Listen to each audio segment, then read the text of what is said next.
सभी साथ संगत जी को जय गुरुदेव, धन गुरुदेव जी। गुरु जी आज हमें समझाना चाहते हैं कि परमात्मा से ज्ञान जो होता है उससे हमारा हम मन मजबूत कैसे करें। गुरु जी का ये दो लाइन है। घटा अवगढ़ डोंगर घना, एक निर्गुण बैल हमारा, रमई शिव एक विनंती, मेरी पूछ राखो। गुरु जी हमें बता रहे हैं कि घटा अवगढ़ डोंगर घना यानी हमारा जो जीवन का मार्ग है बहुत ही कठिन है। अनेक प्रकार की समस्या उलझनों से भरा है। यह संसार माया का घना एक जंगल है। संसार यानी जंगल है हमारा। उस जंगल में कठिन ऊंचे रास्ते हैं जिसे पार करना आसान नहीं है। जैसे कि अभी हमारे बच्चों की पढ़ाई करने की उम्र है और अनेक इनके ऊपर अनेक प्रकार का टेंशन भी रहता है। जिस प्रकार परीक्षा, इस तरह उनका ध्यान भटकने वाले बहुत ही चीज़ें हैं, प्रोडक्ट है हमारे जीवन में। जैसे कि मोबाइल चीज़ है, टीवी है। इससे क्या हो रहा है, छोटे बच्चे हैं ना, उस पढ़ाई को छोड़कर मोबाइल के ध्यान में चले जा रहे हैं। और माँ, बच्चे ही नहीं, माँ ही, पिता, उनकी नानी, दादा दादी इस मोबाइल के चक्कर में ही उनका ध्यान भटक रहा है। तो गुरुजी हमें यह कह रहे हैं कि कहने का तात्पर्य इतना ही है कि उनकी पढ़ाई छोड़कर उनका रास्ता वो भटक रहे हैं। बल्कि पढ़ाई उनका बहुत प्रेशर होता है तो भी वो क्या करते हैं, बाजू में पढ़ाई हटाकर उसमें इतना घुस जाते हैं कि इतना मन लगाते हैं कि वो अपना रास्ता भूल जा रहे हैं, अपने रास्ते भटकते जा रहे हैं। गुरुजी यहाँ हमें समझाना चाह रहे हैं कि एक निर्गुण बैल हमारा यानी परम पिता कहते हैं कि इन कठिन रास्तों पर चलने के लिए मेरे पास केवल एक बैल का सहारा है।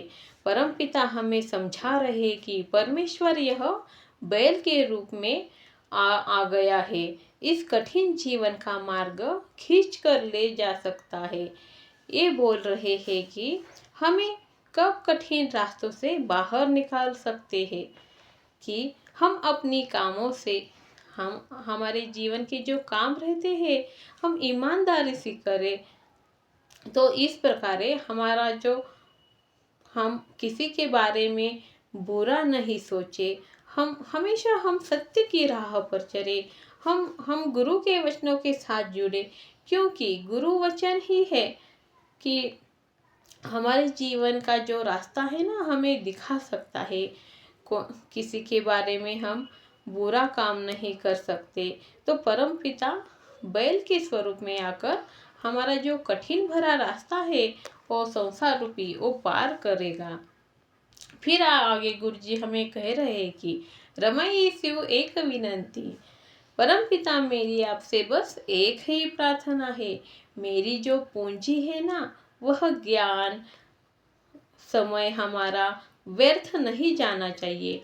परम पिता हमें कहते हैं कि यानी हमारे जगत गुरु महाराज जी हमें कह रहे हैं कि जब मेरी पूंजी यानी मेरी संपत्ति, मेरी धन नहीं, बल्कि मैं जो भजन, मुक्ति, विश्वास है ना वो मेरा व्यर्थ नहीं जाना चाहिए। जगत गुरु रविदास जी महाराज हमें आज समझा रहे हैं कि मेरी जो जिंदगी है ना वो निष्फल नहीं जानी चाहिए।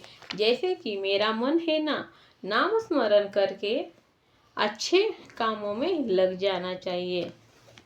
फिर आगे गुरुजी हमें समझा रहे हैं कि को बंजारो राम को मेरा टांडा ल दिया जाइए रे।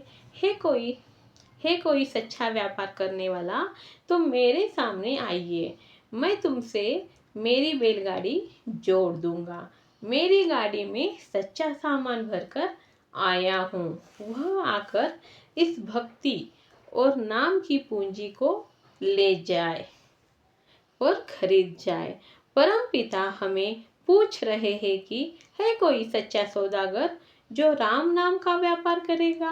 जिसमें झूठ काम नहीं हो, मोह माया क्रोध नहीं हो, इससे पूंजी को आगे बढ़ा सके, मतलब कि इस भक्ति के मार्ग पर चल सके और उसे नई पीढ़ी तक पहुंचा सके। मेरी बैलगाड़ी सच्चा सामान है। मैं सच्चा व्यापारी हूँ। मैं झूठ का व्यापारी नहीं कर सकता। मुझे लालच से व्यापार नहीं करना आता। सच्चाई से मन को मेरी शांति आती है। और गुरुजी हमें कह रहे हैं कि सच के मार्ग पर चलता हूँ, आंधी तूफान आए तो भी मैं नहीं डरता हूँ। सच्चाई के मार्ग पर चलता हूँ। सच्चाई का रास्ता कठिन है। जब हम धार्मिक काम करते हैं तो सभी अच्छा बुरा बोलते हैं, परमात्मा को भी बोलते हैं। तो झूठ का व्यापार कर रहे हो, कर्म कांड में फंसे हैं। कोई मूर्ति पूजा कर रहा है तो कोई व्रत कर रहा है, तो कोई मोह माया में चक्कर में एक दूसरे के चक्कर में पड़ा है। जैसे कि एक व्यापारी क्या करता है, 10 रुपए का सामान 1000 रुपए में बेच रहा है, तो वह बता रहे हैं कि तुम व्यापार करो ना, सच्चे दिल से करो, मुनाफा कमाओ, लेकिन लेकिन तुम कितने तक मुनाफा कमाओ। जैसे कि 10 रुपए का सामान लिए तुम 20-50 तक बेच सकते हो, लेकिन 10 का 1000 ये ठग। गुरुजी आगे बता रहे हैं कि ये इतना झूठा व्यापार कर रहा है।